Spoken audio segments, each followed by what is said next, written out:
So we have the second rate, capital allowance.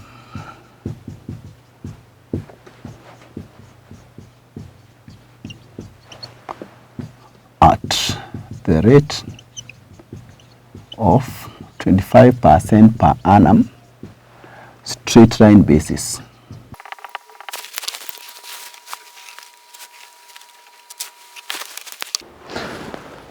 When we talk of capital allowance at the rate of 25% per annum straight line basis, what do we mean?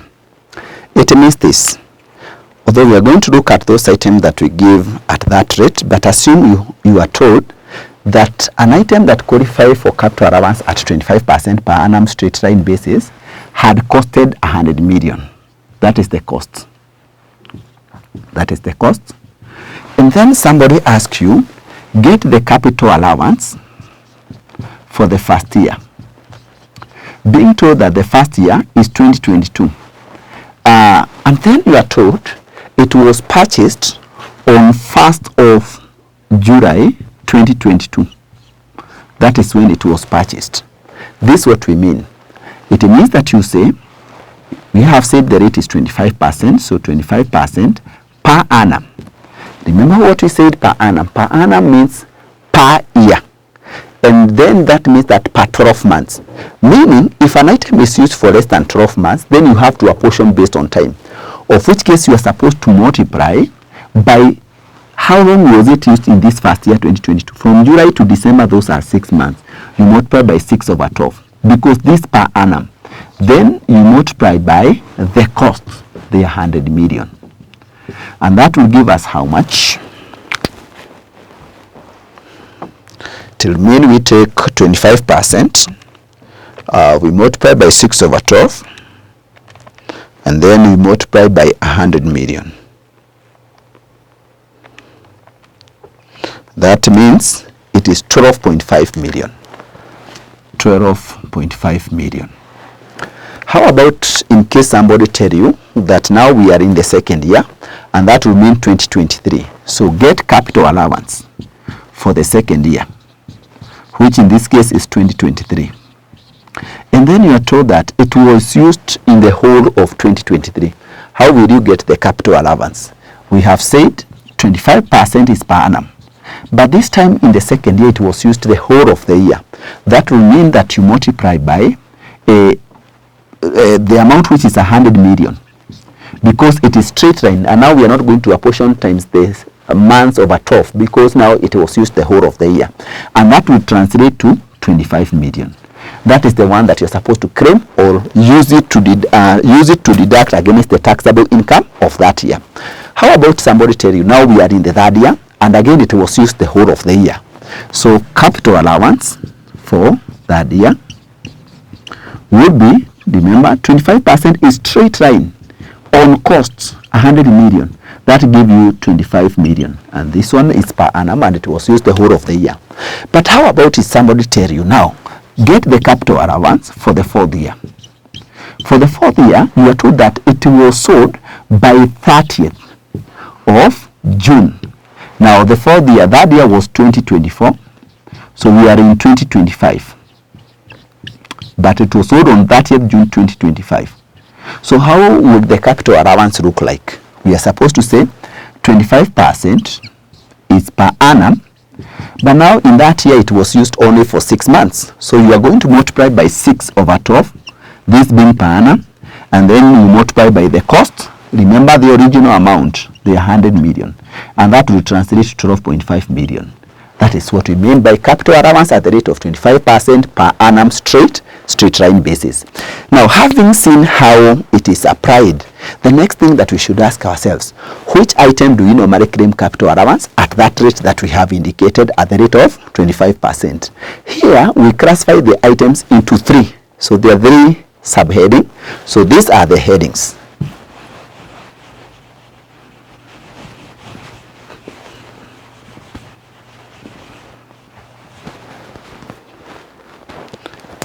Number 1, So the items that qualify, let me just write heading here, items that qualify for capital allowance at this date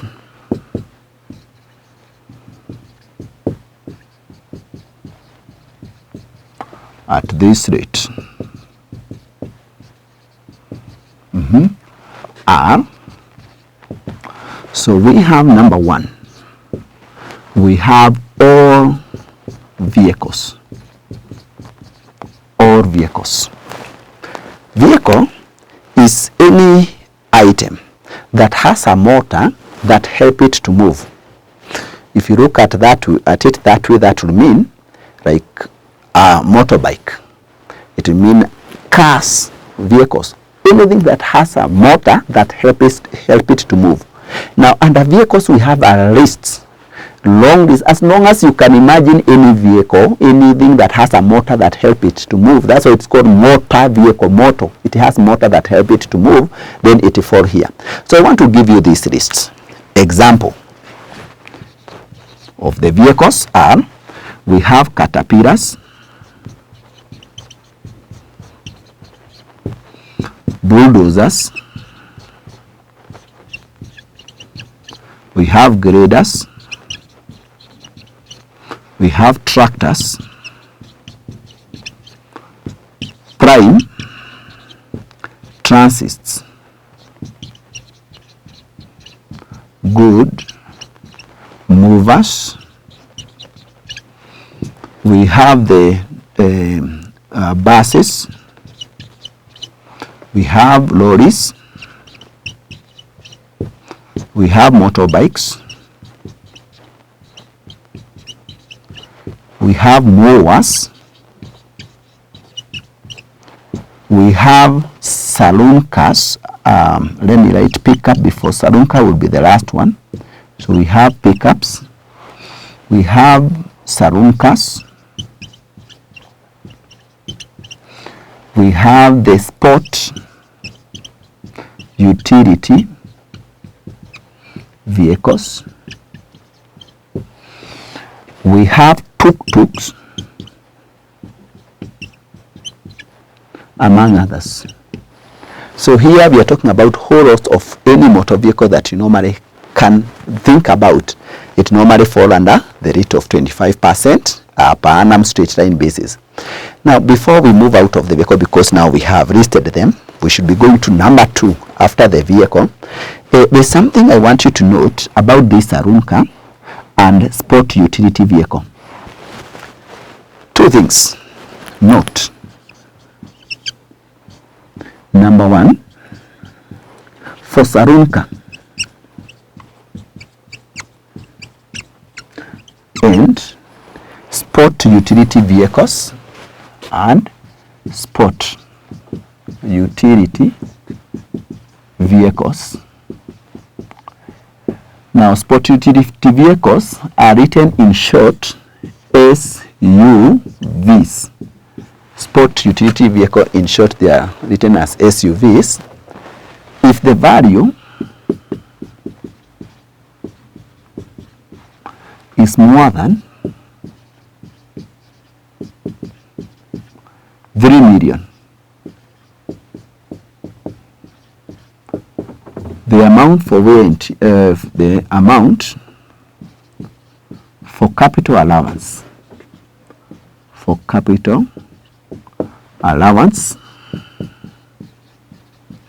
is restricted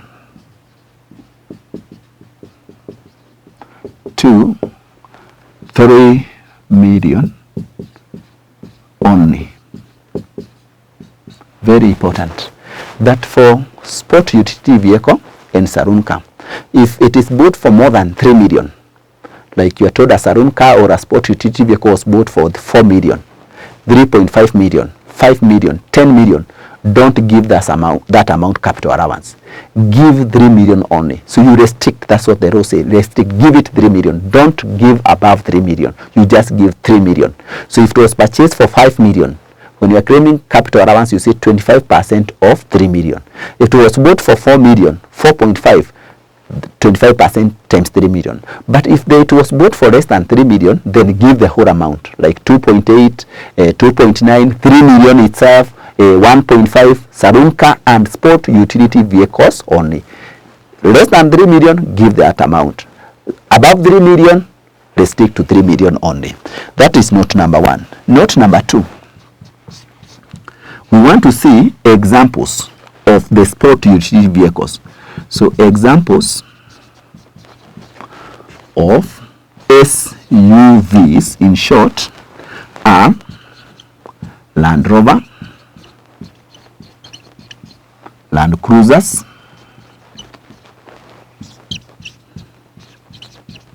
Mercedes-Benz,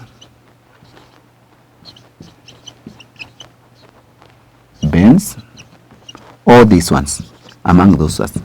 So for saloon car sport utility vehicle restricted, you don't have to be told the sport utility vehicle is a sport utility vehicle. If you are told Land Rover, Land Cruiser, you are given Mercedes-Benz, no, those one are the sport utility vehicle. We are saying restrict if they are more than 3 million. That is the first one under the 25%. We go to number 2 still under the rate of 25%. So number 2 under the rate of 25% is computers and its attachments.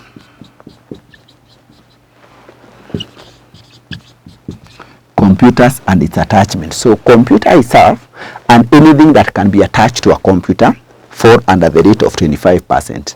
So you do know what we mean by the computers. The question should be, what are the computer attachments? Although you can try to look at the items that you can attach to a computer, but these are the one, you don't have to worry. So computers attachment are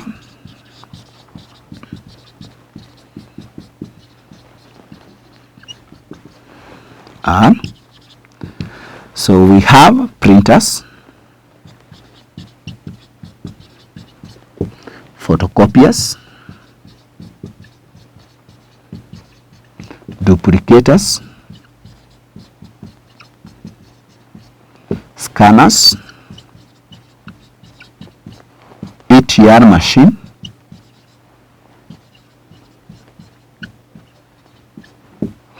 we normally have the flash disks. All those ones are the ones that you can attach to a computer, but we also have some items that are usually incorporated in the computer, which are also assumed to be part of the computer, such as websites, computer programs,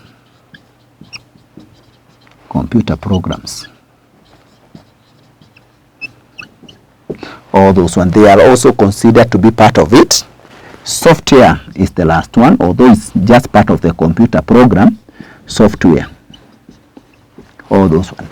So whenever you see this computer, all of them are under the rate of 25%. Now we go to the third one and the last one and under the rate of 25. I told you there are 3. So number 3 and the last one, cash register and calculators. Those ones are the one, when you see them, compute capital allowance at the rate of 25% per annum straight line basis. That marks the end of the items that we give capital allowance at the rate of the 25%. Now we go to the third one, capital allowance at the rate of 10% per annum straight line basis. So now I'd rate this one so that I bring now the 10%.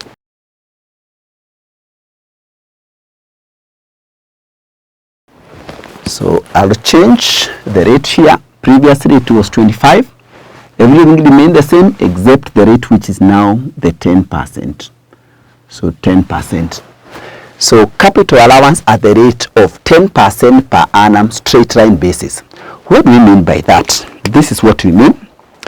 If you are told an item costed 100 million, it costed 100 million, and this was in the year 2022. year 2022.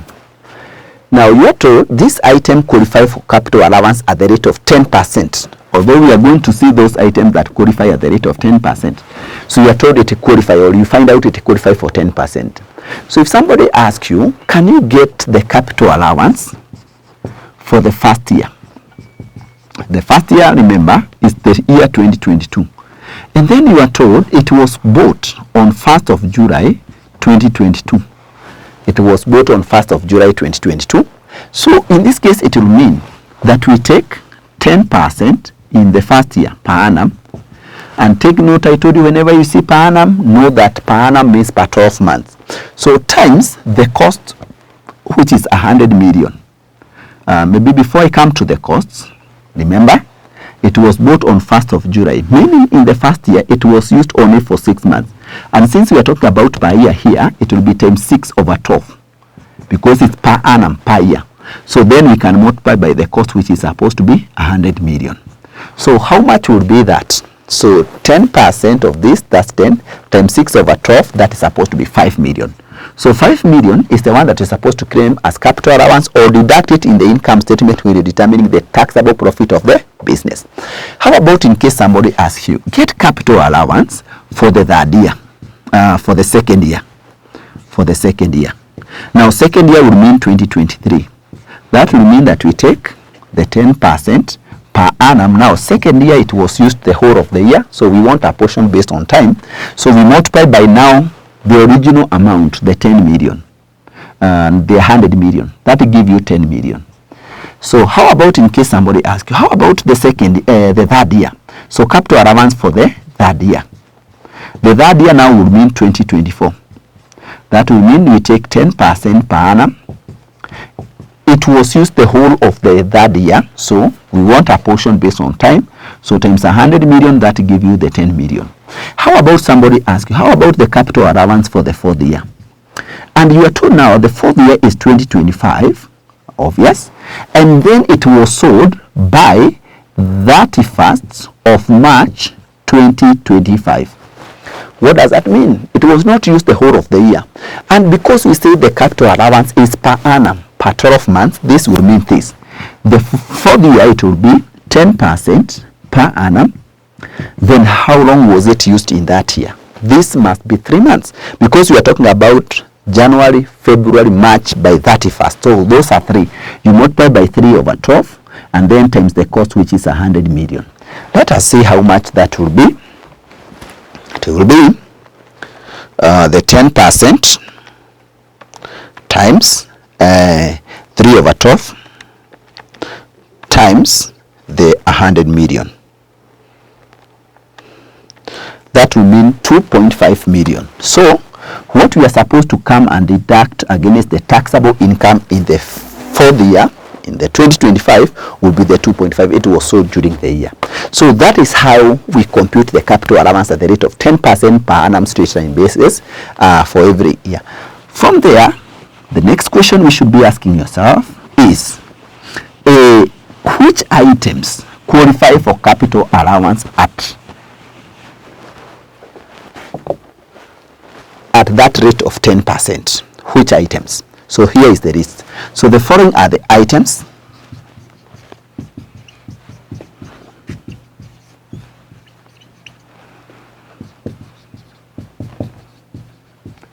that qualify for capital allowance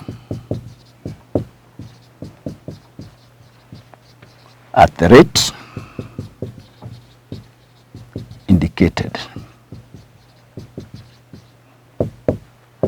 So these are divided into 2, and we normally divide them into 2 only. So we have number 1, the following buildings.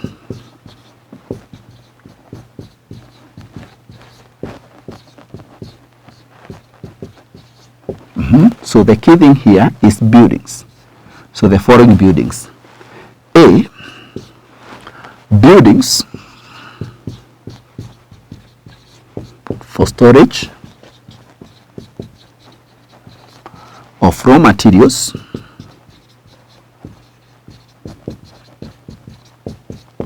or finished goods.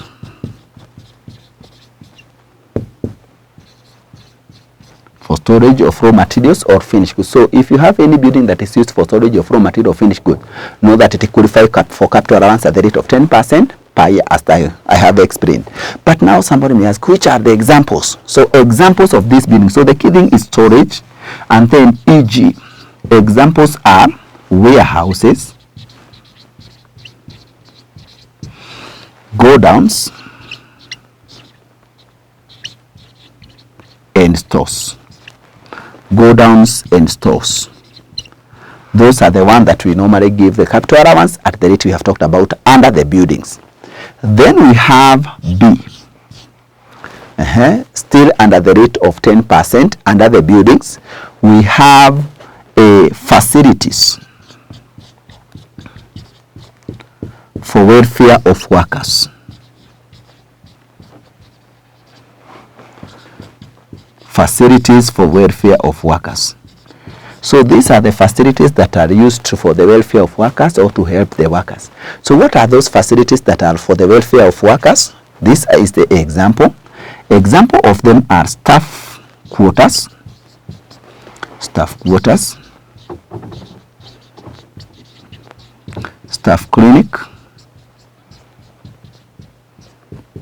staff canteen, sports pavilion. This were sports pavilion where they carry out their sporting activity. Nursery. When you talk of nursery, it means there's some business or company that normally have a nursery. You as an employee, if you have a small kid, you can take them to work. You leave them at the nursery, and you can see you can go see them maybe during your working time, maybe break time, in lunch time, so they are there. So that nursery is for the welfare of the worker. So all this one we give at the rate of 10% under the buildings. Then we have C, commercial buildings. Commercial buildings. So commercial buildings such as we have shops, offices, showrooms, exhibition halls,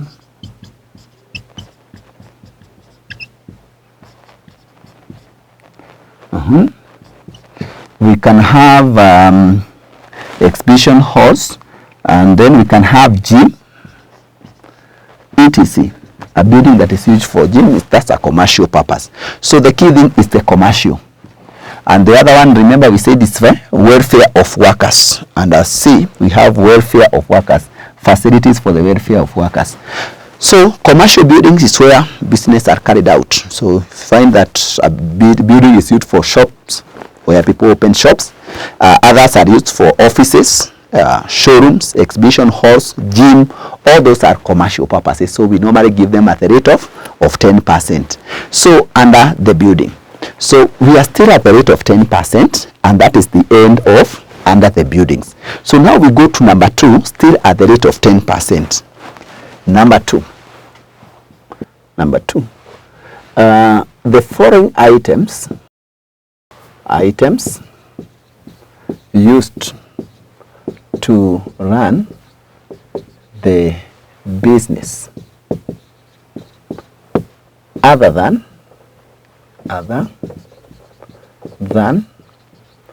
those at the rate of 25% per annum. So in this case, what you are saying is that there are those items that are used to run the business. Like if you look at when you set up a business, what are the items that you require so that your business can be run? One of them are like computers, for computation, for storage of information, data entry. You have a phone to call people. You have something like chairs, the tables, name them. So those are the ones that you're saying are supposed to be at the rate of 10%. Other than those, at the rate of 25%. If you go to the 25%, we have said all vehicles are there. Computers and its attachment, cash register and calculator. Those are also used to run the business. But now the one that come at the rate of 10% are others that we didn't indicate at the rate of 25%. So I'm going to give you a list of those one, but here I want us to change this a bit. This is supposed to be building. So we have the buildings, on the buildings, and on this here we also have another buildings.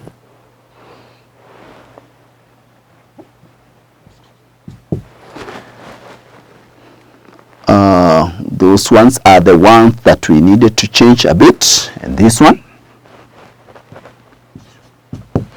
buildings.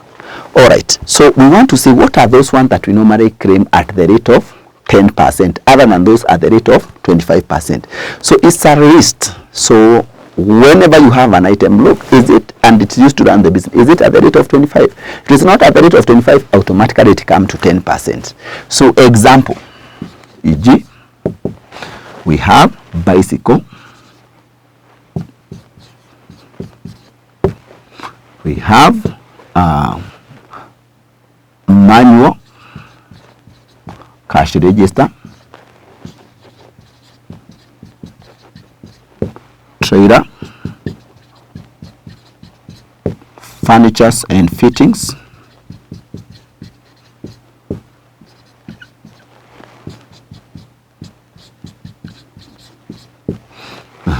equipments such as hospital equipments,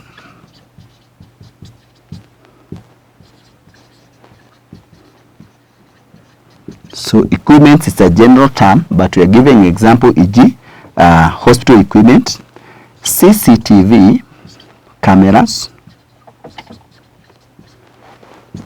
We have the farm machine, such as milking machine,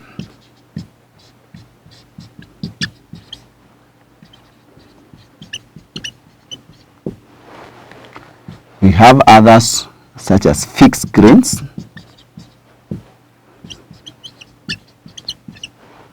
we have others such as billboards,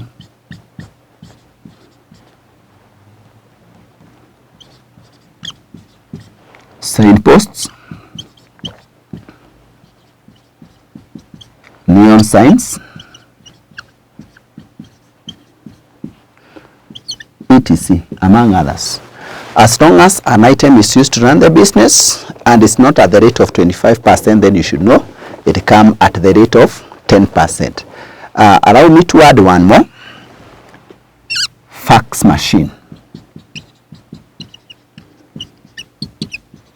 So all those ones. Fax machine, remember, is not supposed to be part of the computer. It's usually an independent item. So it's supposed to be at the rate of 10%. So that marks the end of those items that we gave capital allowance at the rate of 10%, which was the third rate. From there, we go to the last rate, which is supposed to be the capital allowance at the rate of 33 and a third percent, or a third of on cost straight line basis. So we want to see what we mean by that and which item qualify for that particular rate. So I'll rate once more.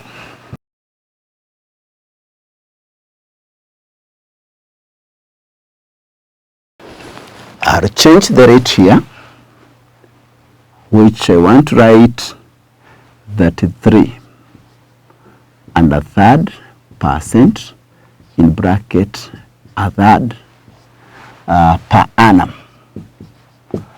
straight line basis. Now here we ask ourselves, which are the items that we usually give capital allowance at the rate of 33 and a third percent or a third per annum on cost? And first of all, what do we mean by that? It means this: if you can be told an item that qualifies for this rate was acquired at a cost of 90 million, and then somebody asks you, get the capital allowance for the first year. In the first year, let's say your total is 2022. How much will it be? We are saying you take that 3 and a third or a third. When you convert that 3 and a third percent into a fraction, it will be a third.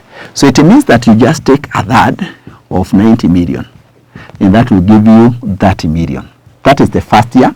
The amount to be taken to the income statement to be deducted, where you are supposed to deduct the depreciation now, the capital allowance.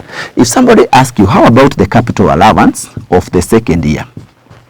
So that again is supposed to be a third of the 90 million, and that is supposed to be 30 million. If somebody asks you about the capital allowance of the third year, that again a third times 90 million, which is supposed to be 30 million. That's what we mean by a third per annum on cost. The next question is, which items do we give capital allowance at the rate that we have talked about here?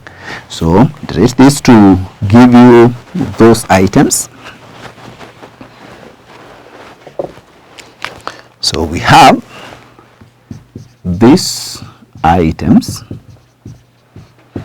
are called loose tools, and they include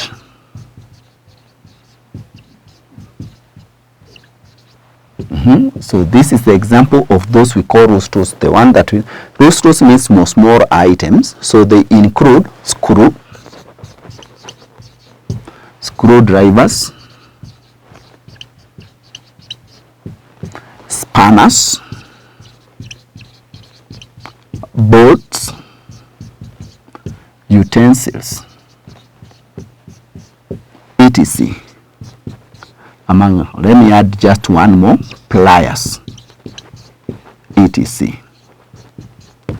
Yeah, so those are small items. So when you see them, give them the capital allowance at the rate of 33.3% per annum every year. That mark the end of the capital allowance in terms of the rate. However, before we close that chapter, or before we look at a question, there's some 2 or 3 notes that you need to take about the capital allowance. Very, very important.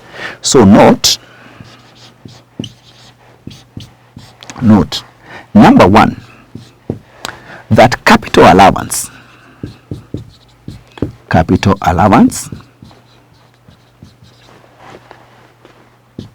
is granted on purchase costs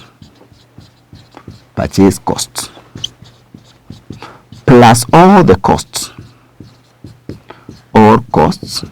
incurred before use of an item. That is one. That when you are claiming capital allowance on an item, take the purchase cost, how much it costed. Don't take the market price, don't take any other value. Don't take the written down value. Written down value means that you take the cost minus accumulated capital. Don't take that. Take the purchase cost. That's what we are saying. It's usually on purchase cost. And then if there are some costs that are incurred before the use of that particular item, add them together. And these costs are like which one? Example of costs incurred before use.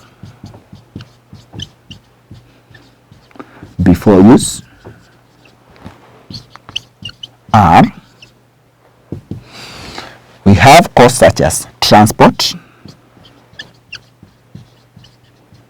insurance, testing costs, etc.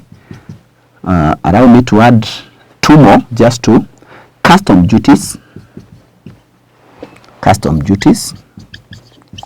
and VAT, value added tax. VAT and is the value added tax on those particular items, etc. As long as they are incurred before use of those items, then we normally give them the capital allowance together, whether it's 50, whether it's 25, whether it's 10 or a third percent. That is note number 1. Note number 2. This is now on general capital allowance, is that in case an item is purchased through hire hire purchase, use the cash price to claim capital allowance. To claim capital allowance. That's what we are saying, that if an item is purchased through hire purchase means that, for example, if today you want to buy a motor vehicle and you go to the dealer can tell you that if you have your cash price, you buy this motor vehicle for 10 million. But if you don't have that money and you want to pay the amount bit by bit, for example, over a period of 2 years, so you'll be paying bit by bit, maybe you can be paying 500,000 every month, then that is called the hire purchase, of which case you can be told the hire purchase price would be ending up to be 12 million. So at the end you will have paid 12 million. So when you are claiming capital allowance, don't say because the purchase price is 12 million now the hire purchase is the one you use. No, use the cash price. Don't use the hire purchase price. We normally claim on 10 million and then the extra 2 million is taken to be interest. That interest is usually not a capital expenditure. We normally take it to the income statement and deduct it without claiming capital allowance. So we only claim on purchase price of that, cash price of that particular item.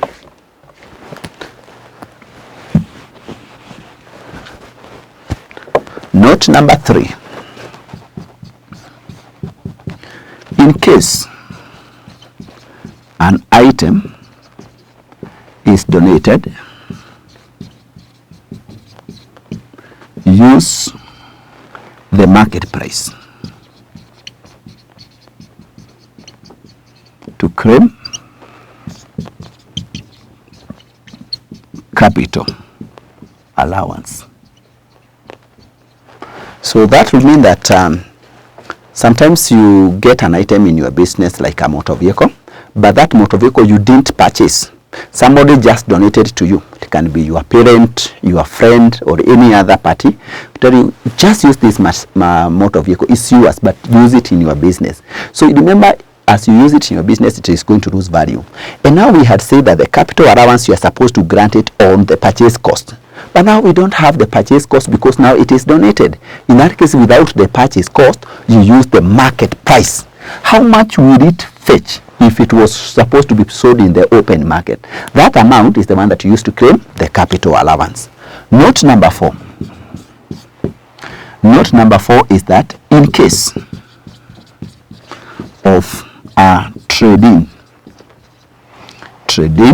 transaction, use the value of the new item traded in, i.e. The value of old item plus the cash added.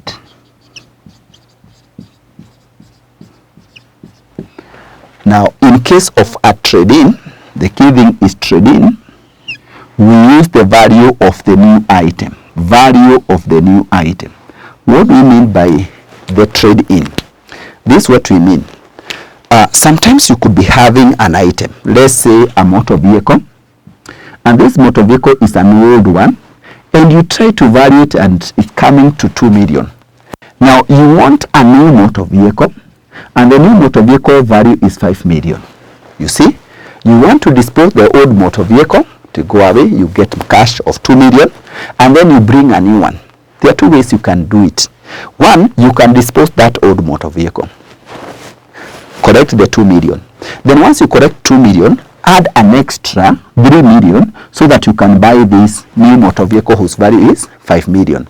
Now, when you are claiming capital allowance, you have brought in an item, you know, the new motor vehicle whose value is the 5 million. Which value are you supposed to use to claim the capital allowance? In this case, we are saying use the new value. Forget about any other information.